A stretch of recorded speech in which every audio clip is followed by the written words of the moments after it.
Warahmatullahi wabarakatuh. Pada pertemuan kali ini saya ingin menjelaskan tentang materi whey protein. Ya, jadi whey protein itu adalah protein yang memiliki fungsi untuk membangun otot serta jaringan tubuh. Dan whey ini didapatkan dari cairan yang terpisah sebagai sisa hasil pembuatan keju dan kasein. Kemudian sebenarnya apa yang membedakan whey protein dengan protein biasanya? Di sini ya, protein whey dan yang satunya adalah protein biasa seperti yang terdapat dalam daging, kacang-kacangan, telur, susu, dan lain sebagainya. Jadi perbedaannya adalah untuk whey protein biasa, maka asupan gizi yang masuk itu beserta dengan kandungan gizi dalam bahan makanan. Contohnya, bukan hanya protein saja yang diserap oleh tubuh ketika kita makan daging sapi, tetapi juga ada kandungan lemak, karbohidrat, dan ada beberapa mineral yang lainnya yang ikut masuk ke dalam tubuh. Kemudian untuk protein biasa, terdapat jenis protein hewani dan nabati. Dan ini terdiri dari persenyawaan kompleks sehingga sulit untuk dicerna. Berbeda dengan whey protein, di mana whey protein itu adalah asupan gizi yang masuk itu hanya berupa whey protein saja, karena sudah dipisahkan dengan kandungan yang lainnya. Kemudian yang kedua adalah turunan dari protein hewani. Dan yang ketiga, memiliki kandungan substansial yang mampu membawa asam amino dalam bentuk yang mudah untuk dicerna. Ini karakteristik whey protein, ada beberapa ya. Yang pertama adalah whey protein itu mempunyai bentuk dan fungsi yang berbeda. Ada 3 bentuk whey protein, yaitu powder, concentrate, dan isolate. Untuk bentuk powder, ini sering digunakan dalam industri makanan. Contohnya daging, roti, dan makanan kecil yang lainnya. Kemudian untuk bentuk yang concentrate, itu jenis whey yang telah melewati proses pemisahan air, laktosa, dan sedikit mineral. Whey ini banyak mengandung komponen aktif, sehingga banyak digunakan oleh atlet ya sebagai suplemen saat olahraga. Bentuk yang ketiga adalah isolate. Ini adalah jenis protein yang memiliki kadar terbesar yaitu 90%. Pada whey ini lemak dan laktosa dipisahkan seluruhnya sehingga dapat dikonsumsi oleh orang yang mengidap intoleransi laktosa. Karena kita sering ya mendengar apa sih intoleransi laktosa itu? Itu adalah ketidakmampuan usus memecah gula alami yang dikenal dengan laktosa. Nah, ketidakmampuan usus kecil memecah laktosa menjadi gula yang lebih sederhana, yaitu jadi glukosa dan galaktosa ini membuat laktosa berubah menjadi gas. Kemudian dengan adanya gas hasil dari pemecahan tadi, maka akan muncul berbagai gejala permasalahan pada pencernaan seperti diare, kemudian perut sakit dan bisa kembung. Nah, tapi di sini walaupun kadar proteinnya tinggi ya, whey isolate ini dia mengandung protein yang telah terdenaturasi dalam proses pengolahannya, sehingga kurang efektif untuk membentuk otot. Jadi kalau misalkan ada atlet ingin membentuk otot ya, dia menggunakan whey protein jenis yang concentrate.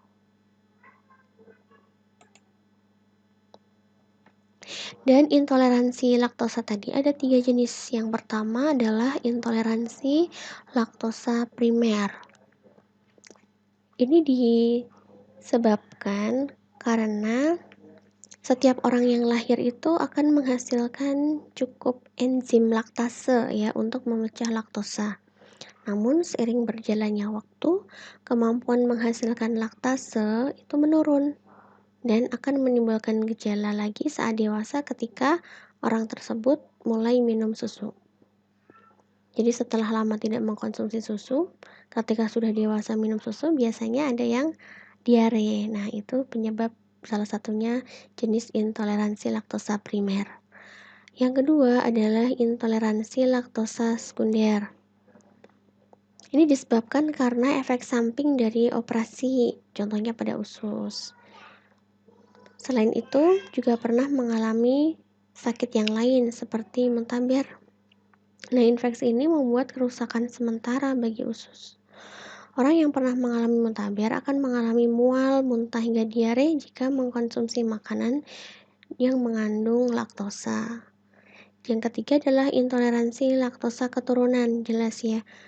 Berarti intoleransi laktosa ini disebabkan karena memang dari lahir itu tidak bisa membuat enzim laktase tadi untuk memecah laktosa, sehingga kelainan genetik ini bisa jadi terjadi karena keturunan dari kedua orang tuanya. Kemudian yang kedua adalah dapat meningkatkan kekebalan tubuh. Whey itu mengandung cysteine, salah satu asam amino yang mengandung antioksidan. Dan cysteine ini dapat membantu tubuh untuk melawan berbagai penyakit. Kemudian karakteristik whey protein ketiga adalah menghambat pemecahan protein dari tubuh. Whey protein juga mengandung BCAA. Apa BCAA? Itu adalah branch chain amino acid, yaitu suplemen yang mengandung ada 3 asam amino esensial, yaitu leusin, isoleusin, dan valin. Ketiga nutrisi ini biasanya dapat diperoleh dari sumber protein yang besar seperti ada daging, susu, kemudian olahan susu, dan kacang-kacangan. Karakteristik yang keempat yaitu lebih efektif dibandingkan dengan protein kasein. Jadi apa sih kasein? Kasein itu merupakan jenis komponen protein yang dapat ditemukan pada susu dan memberikan warna putih ya. Kasein diserap oleh tubuh lebih lama dan perlahan dibandingkan dengan whey protein. Jadi kalau kasein itu sekitar 3-4 jam, maka untuk whey protein lebih cepat dari waktu tersebut. Dan selain itu, penelitian sudah membuktikan bahwa konsumsi whey meningkat pembentukan protein sebesar 68% dibanding kasein yang hanya sebesar 31% saja. Karakteristik whey protein yang kelima yaitu paling baik dikonsumsi sebelum, sesudah, atau saat olahraga. Ketika kita mau olahraga, itu disarankan untuk mengkonsumsi whey protein untuk meningkatkan massa otot dan pemulihan otot secara maksimal, terutama pada atlet ya yang sering olahraga. Yang keenam adalah membantu pemulihan otot setelah olahraga. Tadi karena ada kandungan BCAA. Yang ketujuh dapat meningkatkan performa olahraga. Selain cysteine yang terkandung pada whey protein, tadi juga bisa mengandung asam amino triptofan. Pada saat olahraga, asam amino ini dikonsumsi oleh otak sehingga akan menghasilkan serotonin, yaitu zat yang menyebabkan rasa lelah. Bila kadar triptofan itu meningkat, maka hal ini dapat menurunkan produksi serotonin sehingga dapat mengurangi rasa lelah pada tubuh. Kita mengenal ya, whey itu ada dua, ada yang sifatnya itu adalah sweet whey dan ada acid whey. Perbedaannya apa? Bedanya adalah untuk sweet whey itu berasal dari sisa pembuatan keju dan casein rennet dari metode koagulasi yaitu menggunakan enzim. Kalau acid whey namanya acid berarti dia asam ya. Dari kasein atau keju dan dilakukan proses koagulasi dengan menggunakan asam. Untuk sweet whey dia memiliki pH yang lebih tinggi yaitu 6,2 sampai 6,4 dengan nilai titik akhir tritasinya yang cukup rendah. Sedangkan acid whey berarti karena sifatnya asam maka rentang pH-nya itu lebih berada pada trayek pH yang lebih kecil yaitu 4,6 sampai 5 ya dengan nilai TAT yang lebih besar. Ini adalah komposisi whey segar. Jadi sebelum menjadi yang benar-benar matang ya, diolah sampai matang, komposisi whey segar itu kita bandingkan tadi untuk sweet whey dan acid whey. Komposisinya, untuk komposisi air lebih banyak pada acid whey. Kemudian bahan keringnya lebih banyak sweet whey. Laktosnya banyak sweet whey juga. Dan untuk protein totalnya sama ya. Protein total jumlah dari whey proteinnya juga sama meskipun dia sweet maupun acid. Asam tritatnya sama, mineral sama, dan pH-nya ini yang membedakan, tadi sudah disampaikan di slide yang sebelumnya. Bagaimana nilai gizi dari whey protein? Protein susu sapi itu kan terdiri dari dua jenis ya, yaitu ada 80% kasein dan ada 20% protein whey itu sendiri. Protein whey berbentuk cairan yang berwarna kehijauan, sehingga tadi komponen paling besar adalah berupa air. Protein whey juga mengandung garam mineral seperti ada laktosa sekitar 4,5-5, kemudian ada protein, lemak, dan garam mineral yang lainnya. Komponen penting yang terdapat dalam whey protein itu ada beberapa, yaitu yang pertama adalah beta laktoglobulin dengan kadar yang paling tinggi ya, yaitu 3,2 gram per liternya. Lalu ada juga alfa laktalbumin, kemudian serum albumin, imunoglobumin, laktoferin, lisosim, dan laktoperoksidase. Komponen penting yang terdapat dalam whey protein ini penjelasannya, yang pertama untuk beta laktoglobulin. Ini terdapat sekitar 50% dari kandungan whey total ya. Modifikasi dari beta laktoglobulin akan menghasilkan produk yang memiliki aktivitas antivirus yang kuat.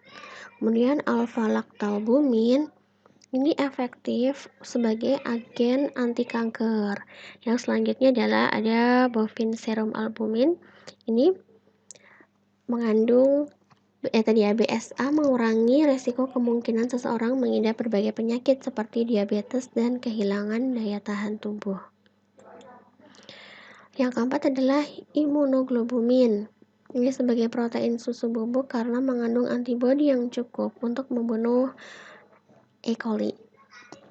Ada juga laktoferin yang membantu penyebaran besi dalam darah, anti jamur, antivirus, dan anti kanker. Kemudian mengikat racun, meningkatkan efek imunomodulasi, mempercepat penyembuhan luka, dan antiinflamasi. Selanjutnya ada laktoperoksidase.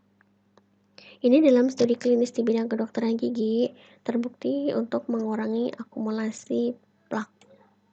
Nah, sekarang kita masuk ke sifat fungsional dari whey protein. Ada beberapa sifat fungsional. Yang pertama adalah water binding atau proses hydration. Ya. Kalau hydration ada kata-kata hidrasi, berarti berhubungan dengan air, yaitu hasil interaksi antara protein dengan air. Dan kemampuan protein whey dalam mengikat air itu meningkat dengan adanya proses denaturasi. Aplikasi produk pangannya contohnya adalah pada produk berbahan dasar daging, minuman, dan roti. Nah, untuk sifat fungsional yang kedua yaitu kelarutan atau solubility. Solubility berarti tetap ya, kelarutan biasanya dilarutkan dalam air, jadi masih interaksi protein dengan air. Whey protein dapat larut pada semua pH kecuali jika terjadi denaturasi pada pH 5, maka tidak bersifat larut. Lalu ada gelation dan viscosity. Interaksi protein menghasilkan pembentukan matriks dan gel. Viskositas tidak terlalu tinggi kecuali mengalami denaturasi. Kemudian ada sifat emulsi. Dapat membentuk emulsi dengan baik kecuali jika terjadi denaturasi pada pH 4-5. Ini aplikasi produknya di sosis, pembuatan sosis, kemudian cream soup, ada cake, ada salad dressing. Foaming atau whipping. Ini sifat untuk membentuk buih paling baik ya jika protein whey itu tidak terdenaturasi dan tidak bersaing dengan emulsifier yang lainnya. Lalu untuk warna dan aroma, protein whey berperan dalam reaksi pencoklatan dengan cara bereaksi dengan laktos dan gula reduksi lain pada saat pemanasan. Contohnya adalah permen, roti, dan olahan susu. Jadi sifat fungsional bahan pangan di sini ya itu merupakan kemampuannya untuk menghasilkan sifat khas pada produk yang dihasilkan. Dalam hal ini adalah whey protein itu.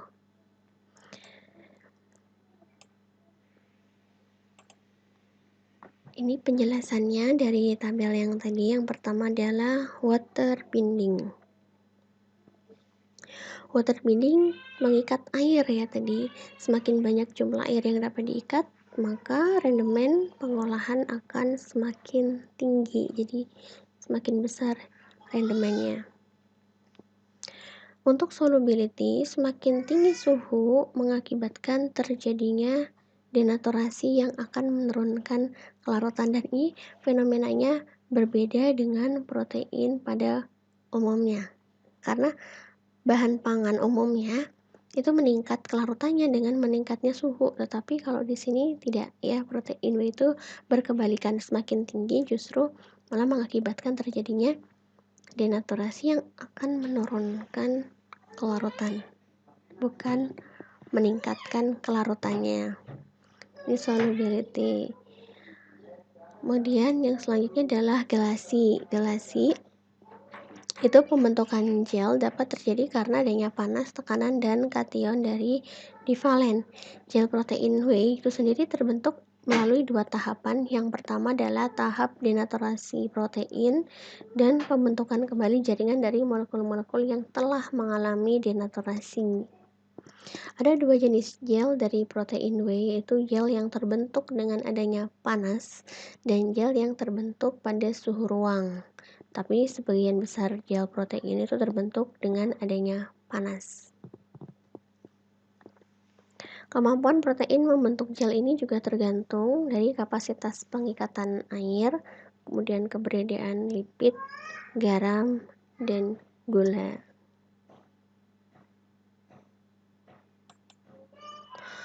Sifat fungsional yang selanjutnya adalah emulsifier. Protein whey punya peranan penting sebagai emulsifier pada sistem pangan. Ya. Peran protein whey sebagai emulsifier itu ditentukan oleh konsentrasi protein, pH, kekuatan ionik, konsentrasi kalsium dan laktosa, proses pengolahan, dan kondisi penyimpanan itu sendiri.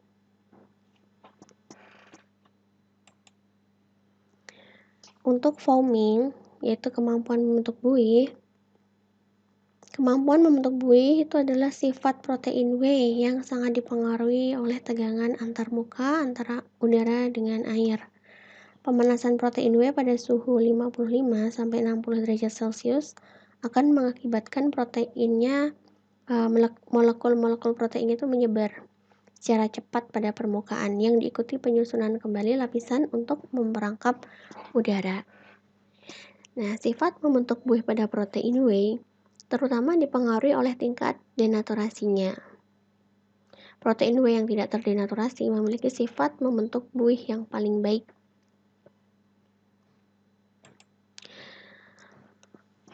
Sifat yang terakhir yaitu memperbaiki flavor dan warna kecoklatan. Kandungan laktosa yang tinggi pada protein whey itu menyebabkan reaksi Maillard ya, yaitu reaksi pencoklatan yang meningkat. Selain itu, kemanisan dan kelembutan produk akhirnya juga bisa meningkat.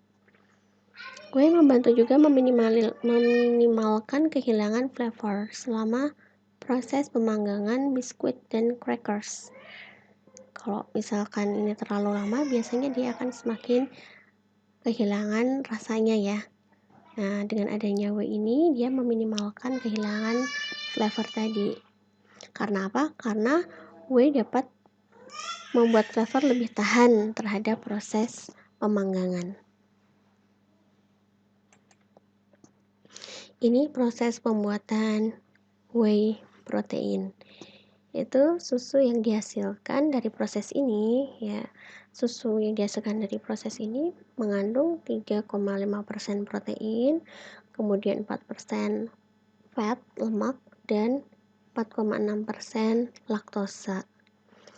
Proses pembuatannya adalah dari susu, ya, kemudian mengalami proses pasteurisasi. Pasteurisasi adalah proses untuk menghilangkan bakteri patogen atau yang menyebabkan penyakit, tetapi dalam proses pasteurisasi ini bakteri yang selain patogen dia tidak mati, sehingga proses penyimpanannya harus tetap diperhatikan, ya. Contohnya adalah pada suhu yang lebih dingin ketika susu pasteurisasi itu sudah jadi. Nah, pasteurisasi ini juga menggunakan suhu sekitar 72 derajat Celcius dalam waktu hanya 15 detik saja. Setelah mengalami proses pasteurisasi, ya, akan dihasilkan keju. Setelah keju, dia akan dipisahkan kaseinnya. Karena apa? Karena susu itu tadi kan mengandung 80% kafein dan 20% whey, ya. Kaseinnya ini dihilangkan. Kaseinnya, saya tadi bilang apa? Kaseinnya dihilangkan, kemudian whey-nya ini sebagai produk sampingnya itu sudah dihasilkan dari proses pemisahan pada susu, yaitu kasein dan whey itu sendiri.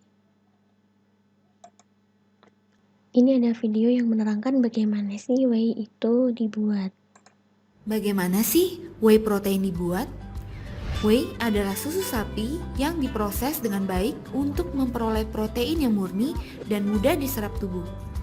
Dari susu sapi terbaik, susu sapi segar lalu dipasteurisasi untuk membuang bakteri dan kuman. Kemudian diproses pemisahan bagian dadi menjadi keju dan mentega. Dan airnya menjadi bahan untuk whey protein. Lalu cairan whey disaring untuk menghilangkan lemak, gula, dan karbohidrat. Kemudian dikeringkan menjadi bubuk. Akhirnya dikemas dan siap dipasarkan. Oh ya guys, proses ini membutuhkan teknologi dan mesin yang canggih agar protein tidak pecah dan menjadi tidak berguna. Saat ini pemisahan whey terbaik terdapat di Amerika dan Kanada.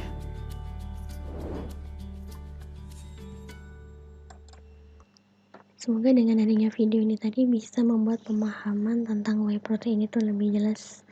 Sekian materi dari saya pada pagi hari ini. Assalamualaikum warahmatullahi wabarakatuh.